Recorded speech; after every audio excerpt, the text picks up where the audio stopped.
মুন্সিগঞ্জের গজারিয়ায় ফুলদি নদীর উপর বহুল প্রতীক্ষিত সেতু নির্মাণে সরজমিন পরিদর্শন করেছেন প্রতিমন্ত্রী হাবিবুর রশিদ হাবিব। বিস্তারিত থাকছে এস.এম. নাসির উদ্দিনের প্রতিবেদনে। সেতু নির্মাণ স্থল পরিদর্শন শেষে সাংবাদিকদের সঙ্গে আলাপকালে প্রতিমন্ত্রী বলেন, ফুলদি নদীর উপর সেতু নির্মাণের সরকারের আন্তরিকতার কোনো ঘাটতি নেই। স্থানীয় জনগণের দীর্ঘদিনের প্রত্যাশা পূরণে সরকার বিষয়টিকে অত্যন্ত গুরুত্বের সঙ্গে বিবেচনা করছে। তিনি আরো বলেন, স্থানীয় সংসদ সদস্য জনগণকে দেওয়া প্রতিশ্রুতি বাস্তবায়নে নিরলসভাবে কাজ করছেন।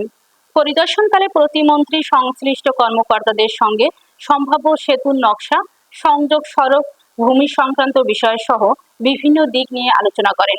এ সময় উপস্থিত ছিলেন মুন্সিগঞ্জ ৩ আসনের সংসদ সদস্য কামরুজ্জামান রতন, সড়ক সচিব ডক্টর মোহাম্মদ জিয়াউল হক, সড়কের প্রধান প্রকৌশলী সৈয়দ মাইনুল হাসান, বিআরটিএ চেয়ারম্যান হাবিবুর রহমান, জেলা প্রশাসক সৈয়দ নূর মহল আশরাফি, পুলিশ সুপার মোহাম্মদ মেনহাজুল আলম, উপজেলা নির্বাহী কর্মকর্তা মাহমুদুল হাসান, সহকারী ভূমি কমিশনার ডক্টর হামিদা মোস্তফা সহ প্রশাসনের ঊর্ধ্বতন কর্মকর্তা, রাজনৈতিক ব্যক্তিবর্গ ও গণ্যমান্য কর্মীরা উপস্থিত ছিলেন।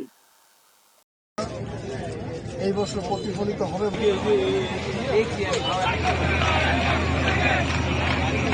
এবারে যেটা হচ্ছে নিমসার এখানে আমাদের মন্ত্রী হচ্ছে যে দাড়িওয়ালা একদম হ্যাং